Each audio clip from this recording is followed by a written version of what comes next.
देश में शानदार और जबरदस्त चुनावी जीत, इसके बाद फ्रांस में जोरदार भव्य स्वागत और उसके बाद अमेरिका में ऐतिहासिक वेलकम।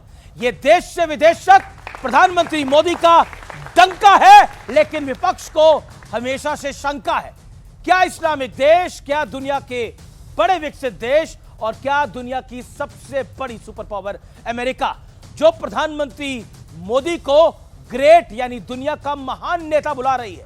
हालात यह है कि राहुल गांधी भले ही प्रधानमंत्री को कोस रहे हो, हालांकि उनकी पार्टी के बड़े नेता और यूनाइटेड नेशंस में काम कर चुके शशि थरूर प्रधानमंत्री मोदी के अमेरिका दौरे की जमकर तारीफ कर रहे हैं। लेकिन जरा विपक्षी खेमे का सियासी हाल भी आज जान लेते हैं, यानी विपक्षी खेमे की रिपोर्ट कार्ड देख लेते हैं। एक के बाद एक चुनाव हारने के बाद विपक्ष बेचैन है, परेशान है। कभी सब एक साथ मिलकर तो कभी अलग अलग मोदी को हराने की चाल चल रहे थे, फिर भी कामयाब नहीं हो पाए, यानी जनता जनार्दन ने आपने कामयाब नहीं किया। और अब तो विपक्ष में खुल्लम खुल्ला महाभारत शुरू हो गई है। सवाल यह है कि आखिर विपक्ष की यह सियासी दुर्दशा क्यों हुई है और विपक्ष इससे उबर क्यों नहीं पा रहा है। आज यह बड़ा मूल सवाल है और इसी मूल सवाल पर जनता जनार्दन के बीच होगी सबसे बड़ी बहस आर पार में। मोदी मोदी मोदी मोदी मोदी मोदी मोदी। ये देश से विदेश तक मोदी के डंके का सबूत है।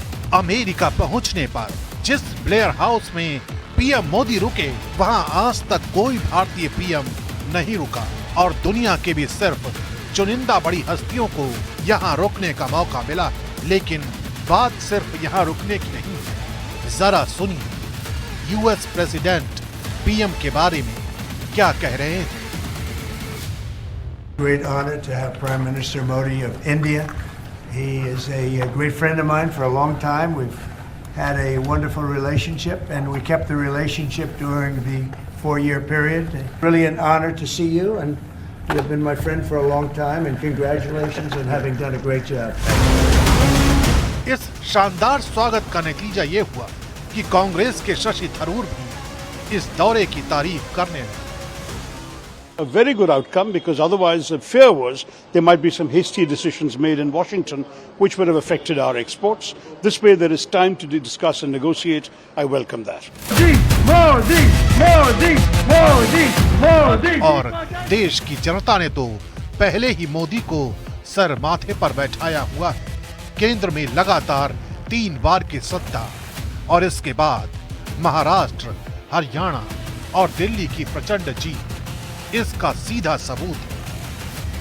हमारे प्रधानमंत्री मोदी जी के लिए सुपर पावर ट्रम्प वो चेयर पुल कर रहे हैं और सारी बातों को मान रहे हैं। ये आज देख के पूरा विश्व एक भौचक्का हो गया। दुश्मन देशों की तो होश उड़ गए और यहाँ भारत में जितने विरोधी हैं उनकी रातों से नींद हराम है। जब से वो विजुअल देख रहे हैं सब बैठ के छाती पीट रहे हैं।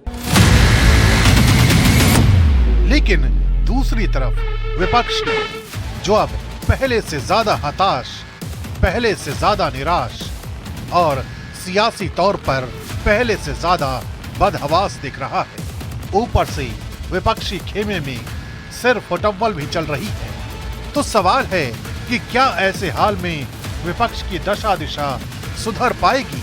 आज इसी पर जनता के बीच होगी देश की सबसे बड़ी बहस। तो आज की बहस का एजेंडा क्या है आपको बता देते हैं। लोकसभा चुनाव के बाद मोदी की ताकत बढ़ी है, यानी जो लोग सोच रहे थे 240 के बाद मोदी का डाउनफॉल होगा, वो सुंदर सपना टूट गया है। राज्यों में बीजेपी को बम्पर जीत देखकर जनता ने लोकसभा वाली भूल का सुधार किया है, ऐसा प्रतीत होता है। हरियाणा, महाराष्ट्र के अंदर, दिल्ली में भी विपक्षी गठबंधन पर निजी स्वार्थ भारी पड़ रहा है। यह तीसरा और बहुत महत्वपूर्ण पॉइंट है। और चौथा, जो डोनाल्ड ट्रंप ने कहा है मोदी महान है, लेकिन हम उसमें सवाल ऐड कर रहे हैं विपक्ष क्यों परेशान है।